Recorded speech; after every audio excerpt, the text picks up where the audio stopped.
Autofill using one starting cell value. Step 1. Enter a value into the first cell. Step 2. Use the mouse to drag the fill handle, the small black square at the bottom right of the start cell, across the range of cells to be filled. Step 3. When you drag the fill handle across the range of cells to be filled, Excel will fill the selected cells by either repeating the value in the first cell or by inserting a sequence from the first cell value. For example, 1, 2, 3. Step 4. Click on the Autofill options box, which will appear at the end of your selected range of cells. This will give you the following different options. Copy cells, to copy the initial cell across the selected range.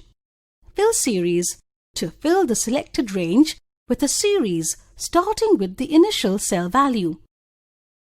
Fill formatting only, to fill the selected range with the formatting but not the values of the initial cell. Fill without formatting, to fill the selected range with values but do not copying the formatting from the initial cell.